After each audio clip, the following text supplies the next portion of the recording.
Even from an early age, we could tell Logan was different from other children.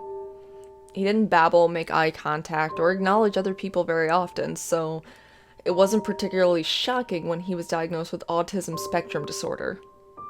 I've always known the world to be a cruel place to those who learn differently, so I made it my mission to educate myself and learn the best ways to help him reach his full potential.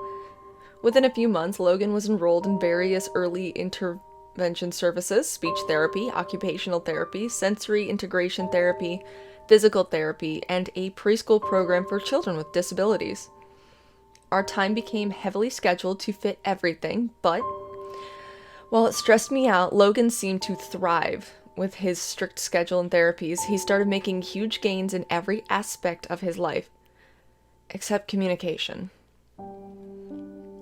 It was hard to not get discouraged. What mother doesn't look forward to the day their child says mama for the first time? Amanda, his speech therapist, never gave up. She was constantly working on alternative communication methods in addition to speech, but none of it seemed to get through to him. It took 6 months of home speech therapy 3 times a week before Logan finally started to babble. It wasn't happening as fast as I would have liked, but it was progress. Over the next several months, the babbling became more common and Logan started to imitate sounds. Amanda was certain that it wouldn't be too long before he started repeating words, and looking back now, I wish she had been wrong. Logan had been in speech therapy for almost a year when he finally said his first word. Amanda and Logan were working in the living room while I was in the kitchen when I heard the sweetest sound I had ever heard. Logan said his first word. 3. Shocked, I dropped the glass I was filling and went running into the living room. 2. Amazed, Amanda and I looked at each other, both of us tearing up from pure happiness. The two of us had grown quite close during the past year, and I knew she was relishing this moment every bit as much as I was. Just when I thought it couldn't get better, Logan walked over to Amanda and gave her a big hug and made direct eye contact with her for a few seconds, neither of which were things he did regularly. 1. Thinking he was done counting, we both started cheering while jumping, like we were out of shape adult cheerleaders. In all the noise we were making, I almost didn't hear Logan when he sadly whispered, "Go."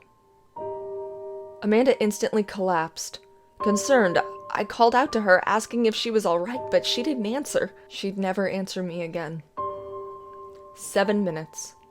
That's how long it took the ambulance to get to the house after I called 911, and I spent that entire time desperately trying to follow the operator's CPR instructions. I'm still not sure if I did it correctly, but the paramedics made it sound like it wouldn't have made much of a difference. I held Logan and sobbed while I watched them roll the stretcher from the house to the ambulance. The next few days went by in a haze. I know I called Lakewood Group, the company she worked for, and my husband, Grant. Lakewood Group must have called Amanda's family because her car was gone the next morning when I got up. Grant took a few days off to help me in any way he could. He knew how close Amanda and I were, and he wanted to help. He called Lakewood Group and managed to get the funeral information for me. Since Logan had never been a fan of large groups of people, we agreed that Grant would stay home with Logan while I attended the funeral to say goodbye. It was at the funeral I learned Amanda's death was caused by a ruptured brain aneurysm. Her family was surprisingly welcome to me, especially her mother. It turned out that Amanda had frequently talked about Logan and his progress in therapy, and hearing that Amanda's last act was to help Logan speak seemed to bring some peace and comfort to her mother. Things returned to normal pretty quickly in our house after the funeral, but that's to be expected when you have a child who craves staying on his schedule. Lakewood Group found a new therapist for Logan in a matter of days. I tried to explain to Logan why he wouldn't see Amanda anymore, but I wasn't sure how much he actually understood. Even in children with typically developed communication skills, death is a complex subject for an almost 4-year-old to grasp.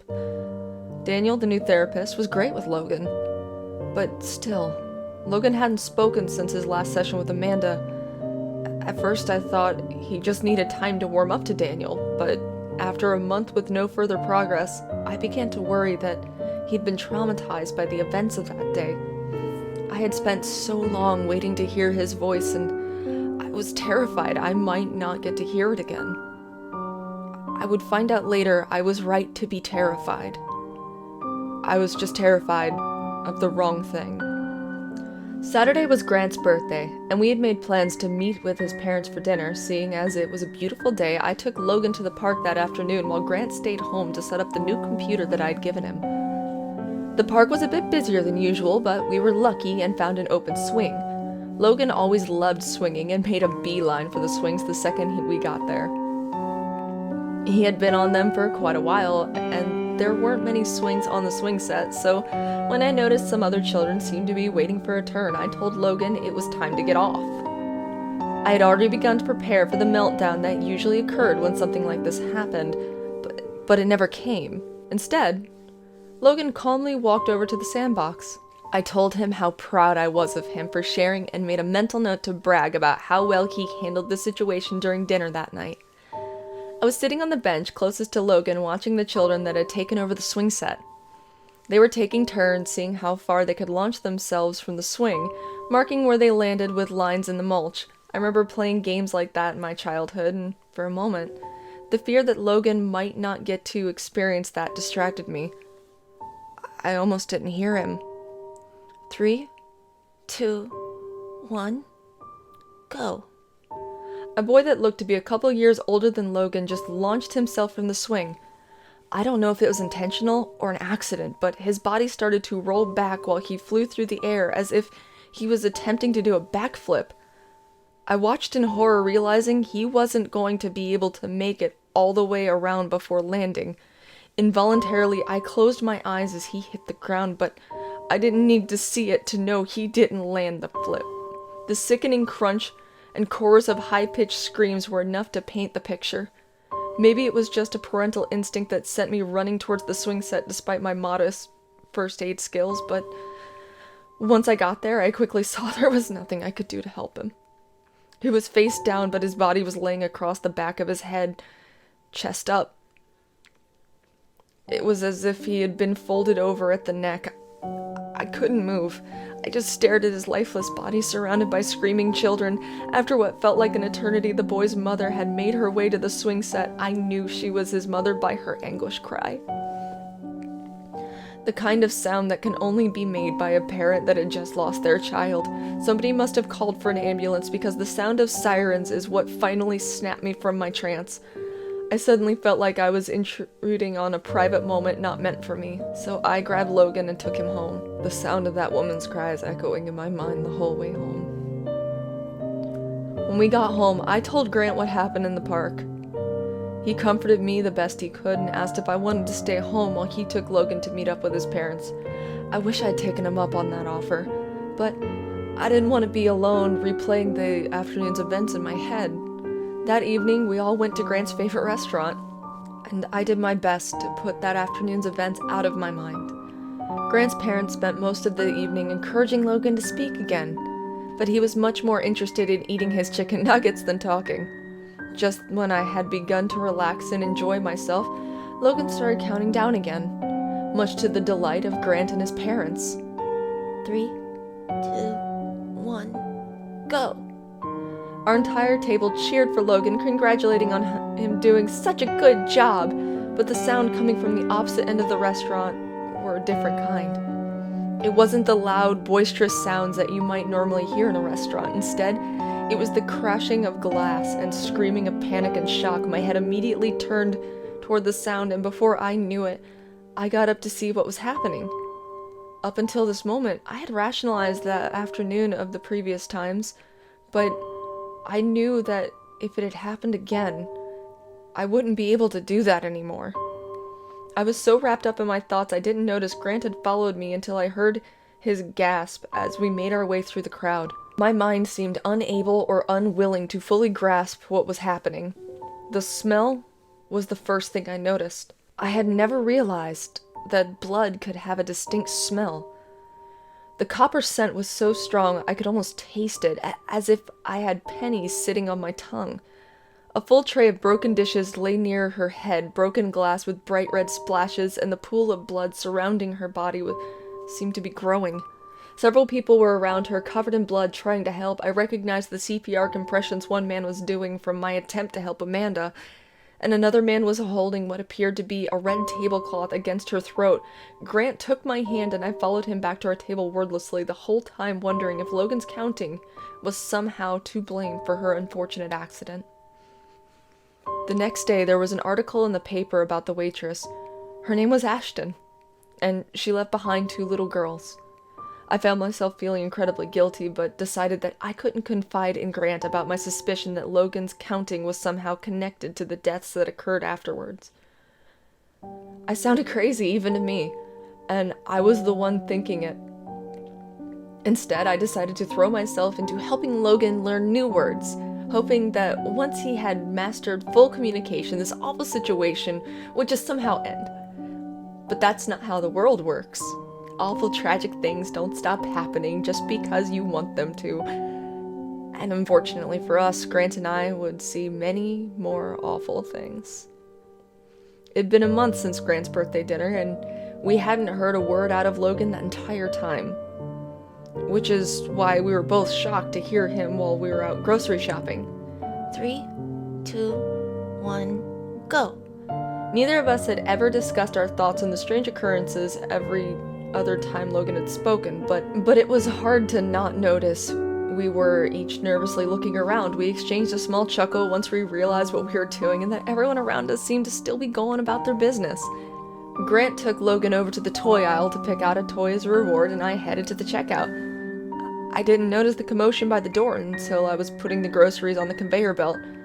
I didn't need to see to know what was happening, but I felt compelled to see it for myself.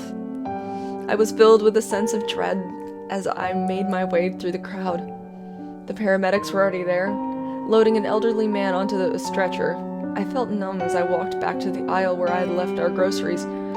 Grant and Logan found me not too long after they wheeled the man out of the store, and Grant could tell by my face something had happened.